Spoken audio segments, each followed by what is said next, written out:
آئیں گی، کرم والا فضل والا معاملہ ہوگا، سود آ کر بیچ میں کھڑا ہو جائے گا، سود آ کر بیچ میں کھڑا ہو جائے گا۔ اور اللہ تعالیٰ نے کہا سود لینے اور دینے والوں پر اللہ کا فضل نہیں ہو سکتا۔ ہم نے مجبور کر دیا ہے ہماری خواہشات کی بنیاد پر۔ اور پھر ذرا میں ایک سوال پوچھتا ہوں بالخصوص میرے نوجوان بھائیوں سے، بعض لوگوں کو بڑا شوق ہے بھائی فاتحہ دو تو بولے حدیث میں کہاں ہے، سلام پڑھو بولے تو حدیث میں کہاں ہے، درگاہ کو جاؤ بولے تو رسول اللہ درگاہ کو گئے تھے کیا؟ یہ نعوذ باللہ یہ بیجا جاہلانہ سوالات کرتے تو بدبختو جو ایسا سوال کرتے ان سے کہہ رہا ہوں کبھی یہ کیوں نہیں سوچتے رسول اللہ نے کبھی گاڑی لی تھی کیا؟ نعوذ باللہ یہ کیوں نہیں سوچتے بدبختو؟ کیا رسول اللہ صلی اللہ علیہ وسلم نے کہا تھا اپنی 11 ازواج مطہرات میں سے کسی کے والد سے یہ کہا کہ میری طرف سے 200 آدمی آئیں گے ان کو کھانا کھلاؤ؟ کیا رسول اللہ نے کبھی یہ کہا تھا کہ میرے گھر میں جہیز بھر دو؟ کیا صحابہ کی پوری زندگی میں کسی صحابی نے جہیز مانگا تھا؟ 1.5 لاکھ صحابہ میں کسی صحابی نے اب بچی والوں سے جہیز مانگا تھا؟ پھر جب رسول اللہ کیوں یاد نہیں آتے؟ کیا رسول اللہ نے کبھی کوئی پومیز کا رسم منعقد کیا تھا؟ رسول اللہ نے کبھی اپنی ساس سے کبھی کوئی بٹوا جوڑے کی رقم کا لیا تھا؟ نعوذ باللہ ایسا تصور بھی کفر ہے رسول اللہ کے تعلق سے، ایسا خیال بھی کفر ہے رسول اللہ کے تعلق سے، صحابہ کے تعلق سے ایسا خیال گمراہی اور بدعقیدگی کی دلالت ہے۔ جب درگاہ کے معاملے میں رسول اللہ یاد آتے ہیں، فاتحہ کے معاملے میں رسول اللہ یاد آتے ہیں، تو پھر یہ معاملات میں رسول اللہ کو یاد کیوں نہیں کیا جاتا؟ آپ کو معلوم ہونا چاہیے آج شہر کا ایک بڑا علاقہ تباہ اور بربادی کی طرف چلا گیا۔ نوجوانوں غور کرو، ہم یہاں سے اگر باہر نکل کے چلے جائیں، کڑاپا چلے جائیں، گنٹور چلے جائیں، وجےواڑا چلے جائیں، پردوٹور ایک علاقے کا نام ہے جہاں پر ہمارے بیانات ہوتے ہیں، اس علاقے میں ایک لڑکی کو قانون بنا دیے وہاں کے لوگ کہ شادی میں کوئی بریانی نہیں کھلائے گا، کوئی 2 آئٹم نہیں بنائے گا، جہیز نہیں دے گا، کچھ نہیں دے گا، سب منظور کرے۔ بولے اللہ تیرا شکر ہے ایسے مولانا کو روزانہ پیدا کر، اچھے مولانا بھیج دیا۔ بولے خدا کی قسم ہماری بچی کی شادی میں، ہمارے بچے کے ولیمے میں کوئی 2 قسم کا کھانا نہیں بنے گا۔ مگر پیچھے سے ایک نئی گیم نکال لیے وہ لوگ، موسیٰ علیہ السلام کی قوم کے جیسے تھے یہ لوگ، نام مسلمان ہے، عمل پورا دیکھیے آپ کتنا بھیانک ہے۔ بولے کوئی جہیز نہیں، کوئی 2 کھانا نہیں، کوئی بڑا فنکشن نہیں، عصر کے بعد نکاح خوانی، مغرب کے بعد جلوہ، خلاص، عشاء سے پہلے دلہن گھر کو واپس، قصہ ہی خلاص۔ مگر ہوا کیا، جب لڑکی دیکھتے ہیں شادی طے کرتے تو بولتے ہیں کہ کم صرف آپ بچے کو دے دیجئے کچھ بھی۔ کیا دینا بھائی؟ 10 لاکھ دے دیجئے، صرف 10 لاکھ دے دیجئے بس، 10 لاکھ۔ ارے میں بولا میاں ہمارے حیدرآباد میں 10 لاکھ میں 4 بچیاں اٹھ جاتے ماشاءاللہ سے، کچھ بھی نہیں کر رہے نا، ولیمے میں اپنے پکا رہے ہیں، نکاح خوانی میں کچھ بھی نہیں کھلا رہے ہیں، جہیز نہیں، کچھ خالی 10 لاکھ دے دیے بس، کچھ نہیں، زیادہ نہیں چاہیے آپ کا۔ نعوذ باللہ، اللہم احفظنا من کل بلاء الدنیا وعذاب الآخرہ۔ ایسی بدترین حکمت یہاں چل رہی ہے مسلمانوں کے بیچ میں۔ پھر پیپروں میں آتا ہے کچھ نہیں کرے، بولے کیا سنت کے مطابق شادی کرا دولہا، ایک کھانا کھلایا، ایک جوڑے سے آیا، ایک جوڑے سے لے گیا، پیچھے سے 10 لاکھ لے لیا۔ اب کوئی جوڑے کی ضرورت ہی نہیں ہے، اس کو اتنے جوڑے لے لیا انہیں۔ ایسی نئی نئی سازشیں چل رہی ہے۔ اسلام کو چھوڑ کر مسلمان جو ہے یہود اور نصارہ کے طریقے پر نکل چکا ہے۔ میرے پیارے بھائی، آج ہم کو ضرورت ہے ہم صبح سے پہلے ایک کام کریں، ہر کام کے لیے اللہ کی ذات پہ بھروسہ کریں۔ بس سب سے بڑا، سب سے اچھا کام یہ ہے مسلمان اللہ کی ذات پہ بھروسہ کرنا سیکھ لے۔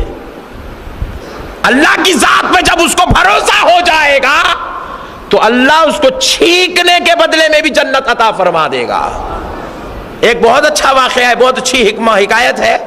ایک بار حضرت سیدنا امام فخر الدین رازی رحمۃ اللہ علیہ ایک جھیل کے کنارے بیٹھے ہوئے تھے، بہت بڑے مفسر قرآن گزرے، لیکن آخر وقت میں آپ جو ہے للہیت میں آ گئے، اللہ والوں کی راہ پر چل پڑے تو ایک دریا کے کنارے بیٹھ کے ٹاٹ سے اپنا شرٹ سی رہے تھے، ٹاٹ کا. تو سامنے سے گزرنے والا نے کیا کیا؟ چھینکا اور الحمدللہ کہا. کہتے ہوئے کشتی میں جا رہا تھا، آگے بڑھ گیا. حضرت اس کو جواب دیے، وہ نہیں سنا. تو حضرت بولے کہ بیچارہ سنا ہی نہیں میرے جواب کو.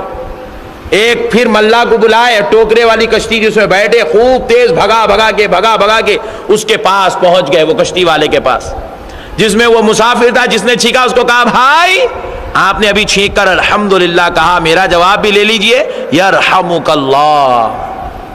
پھر اس نے کہا یہدیکم اللہ، سن لیے، واپس آ گیا، کہ پھر ٹاٹ سینے میں لگ گئے.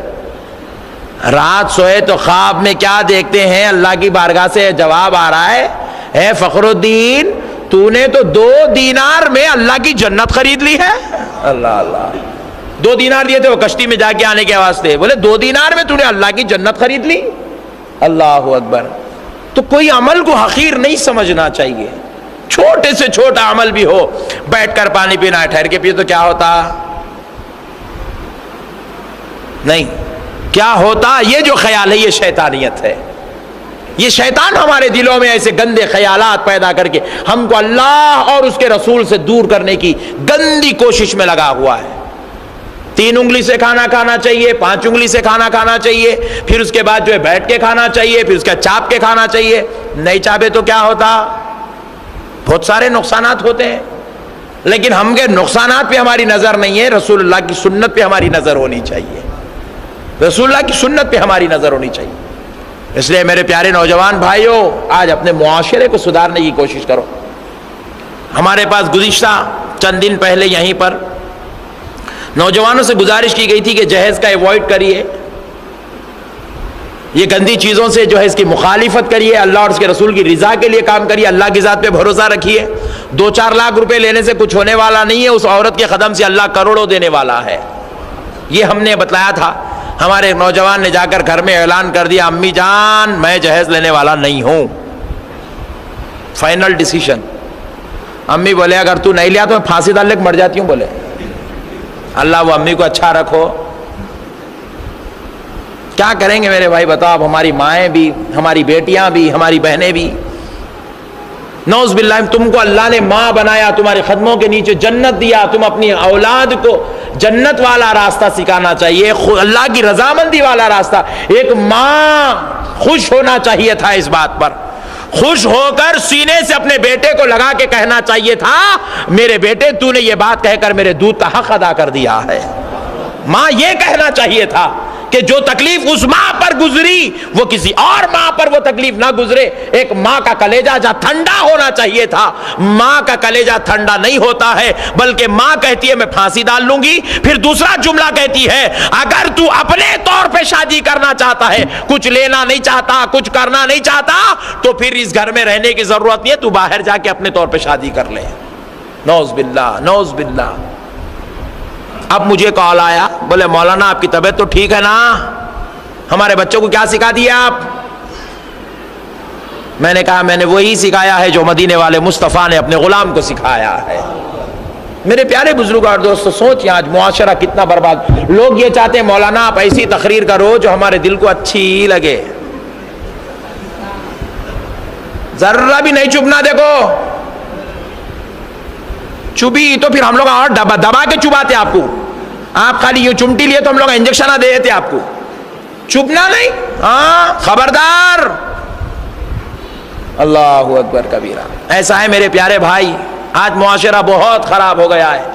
آپ کو معلوم ہونا چاہیے حضرت سیدنا امام بخاری رحمت اللہ علیہ کو، امام بخاری کو، کون ہے امام بخاری جن کی لکھی ہوئی کتاب کو قرآن کے بعد کا درجہ دیا گیا. کہا گیا قرآن کے بعد اگر کوئی مقدس کتاب ہے تو وہ بخاری شریف ہے. ویسے کتاب کے مصنف کو ان کے علاقے سے پتھر مار کر نکالا گیا، پتھر مار کر. بخارا شہر سے جب امام بخاری کو نکالا گیا، جسم پورا لہو لہان، 150 پتھر کے زخم امام بخاری کے جسم پر تھے. اللہ اکبر. پلٹ کر امام بخاری سے لوگوں نے پوچھا آخر بات کیا ہے؟ آپ اتنے بڑے امام ہیں، آپ پر اتنا بڑا ظلم کیوں ہے؟ امام بخاری نے ایک جواب دیا، میں حق بولنے والا ہوں، حق بولنے والے کا یہی ستم ہوتا ہے، اس کے ساتھ یہی سلوک ہوتا ہے۔ اللہ اکبر۔ دیکھو میرے پیارے نوجوانوں، اللہ اور اس کے رسول کا واسطہ، آپ بتاؤ جی، ایک آخری بات کر لیتے ہیں۔ ایک صاحب کو میں ایک بچی سے 2 کروڑ روپے دلاتا ہوں، میں لگاتا ہوں مشاطہ بن کے رشتہ، 2 کروڑ دلاتا ہوں، کیا کرتا بول میرے بھائی؟ 2 کروڑ روپے خرید کے ہی کھانا ہے نا؟ نہیں، پیسے تو نہیں کھائیں گا نا، خرید کے ہی کھائیں گا، تو چاول کھائیں گا، گوشت کھائیں گا، کھائیں گا تو بھی کیا، مرغی کھائیں گا، بکرا کھائیں گا، گائے کھائیں گا، حد ہو گئی تو اونٹ کھائیں گا، اس کے آگے کیا کھائیں گا؟ زیادہ کھا گیا، اگر بواسیر کی بیماری ہوں گے تو کیا کریں گا؟ بولو نا بھائی۔ بنایا تو میٹھا کھائیں گا، خوب میٹھا کھا لے، 2 کروڑ میں دلا تو شوگر کی بیماری بھی تو کیا کرتا؟ کھارے آئٹم کھائیں گا، بی پی بڑھ گیا تو کیا کرتا؟ شاہی لباس پہنیں گا، 10,000 روپے میٹر والا جوڑا پہنیں گا تو بھی 8 دن کے بعد 15 دن کے بعد پھٹنے والا ہے ہی چنے۔ ارے یہ میرے بھائی جو کھانا کھائے وہ فضلہ بن کے نکلنے والا ہے، جو کپڑے پہنے وہ پھٹ کے اترنے والے ہیں، تو جو چیز فضلہ بننے والی ہے، جو پھٹ کے اترنے والی ہے، اس کے لیے اللہ کو ناراض کرنا، رسول اللہ کے قانون کے خلاف چلنا، یہ کہاں کی انسانیت ہے؟ اللہ رسول کو ناراض کر لینا، یہ کہاں کی عقل مندی ہے؟ اللہ رسول سے جھگڑا مول لینا، یہ کہاں کی عقل مندی ہے؟ ذرا غور کرے میرے بھائی۔ ایک لڑکی اگر 2 لاکھ لے کے بھی آ گئی تو کیا کریں گا میرے بھائی؟ 2 لاکھ میں کیا دکان سیٹ ہو رہی؟ بولا ملگی کا ایڈوانس ہی 2 لاکھ ہے، ابھی اس کے اندر مرغیاں لا کے چکن سینٹر شروع کہاں سے کرتا؟ بولو آپ۔ نہیں بھائی، سوچو میرے بھائی، ہماری زندگی 2 لاکھ میں گزرنے والی نہیں ہے، ہماری زندگی تو فضل الہی پر گزرنے والی ہے، نبی پاک کی نوازشات و انعامات پر گزرنے والی ہے۔ ہم کو اسباب پر نہیں، اصل پر نظر ہونا چاہیے۔ انہوں نظر ڈالتے ہیں، جب انہوں دینا چاہتے ہیں تو چپر پھاڑ کے دیتے ہیں، ہماری نظر ان پہ ہونا چاہیے، ان سے مانگنا چاہیے کہ حضرت آپ دیجئے، اے اللہ تو دے۔ یہ بندوں سے لے کے کیا کریں گے مولا؟ اور بالکل ہم یہ معاملے میں تو بالکل خلاف جا رہے، الٹا ہماری شریعت میں عورت کو دیو بولے اللہ تعالیٰ، رسول اللہ بولے عورت کو دیو نہیں بھائی۔ 11,000 روپے تو بھی دے رہے بھائی مہر کے نام پہ، 21 دے، 35 دے، 40 دے، 50 دے۔ آج کل کے بچیاں خوبصورت ہے ماشاءاللہ سے، 50,000 سے کم مہر رکھنا ہی نہیں، مگر ہمارے بھائی ہمارے پاس دیو بول کے اللہ تعالیٰ فرمائے، رسول اللہ فرمائے دیو بولے، ہم لاؤ نہیں، لاؤ 50,000 لاؤ۔ ارے مہر الٹا ہم لے رہے ہیں کیا جی؟ نعوذ باللہ، الٹا ہوا مسئلہ، بچی کو دینا ہے ہم لے رہے ہیں، 50,000 لے رہے ہیں، نعوذ باللہ من ذالک۔ بڑا تعجب ہوا، میں بولا بھائی لیے تو اب پوچھنا پڑتا بچی کون ہے بچہ کون ہے دونوں میں۔ تو اس لیے میرے پیارے بھائی اللہ کے واسطے ایسا ثبوت مت دیجئے کہ ہم بچی ہیں، بلکہ نہیں دیں گے نا بھائی انشاءاللہ۔ انشاءاللہ نوجوانوں میں آپ سے ادباً التماس کرتا ہوں، یہ دنیا کے چھوٹے اسباب کو چھوڑ دو، مد نظر مت رکھو، یہ ان کا چھوڑا جہیز آ گیا، ان کی گاڑی آ گئی، ان کے تھوڑے پیسے آ گئے، دعوت، کیا کریں گے؟ 4 دن کی خوشی ہے۔ اصل کمال یہ ہے کہ زندگی پہ اللہ کا فضل ہونا، اللہ کی نوازش ہونا، اللہ تعالیٰ کا انعام ہونا۔ میرے ایک دوست کے گھر جو ایک لڑکا پیدا ہوا، آپ یقین مانیے وہ بیچارہ جب سے پیدا ہوا میرا دوست روزانہ خون کے آنسو رو رہا ہے، خون کے آنسو رو رہا ہے، خون کے آنسو رو رہا ہے۔ وجہ کیا ہے کہ وہ بچہ جو پیدا ہوا اس کی انتڑیاں نہیں بنی، اللہ انتڑی نہیں بنی، اس کی انتڑیوں سے سسٹم کھانے کا ہے، وہ بیچارہ کھا ہی نہیں رہا ہے، ادھر سے اس کو سوراخ کر کے غذا ڈال رہے ہیں، ادھر سے سوراخ کر کے غذا ڈال رہے ہیں، آپریشن پہ آپریشن، آپریشن پہ آپریشن۔ 1 سال کا بھی ابھی وہ بچہ نہیں ہوا، اب تک 6-7 آپریشن اس کے ہو گئے، لاکھوں روپیہ اڑ گیا۔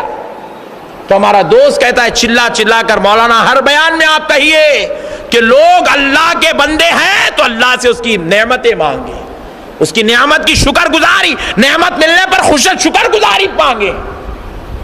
اللہ سے یہ ہونا، وہ 2 لاکھ ہونا، وہ جہیز ہونا، وہ گاڑی، وہ بنگلہ، وہ گھر، یہ جھگڑے نہیں چاہیے بھائی۔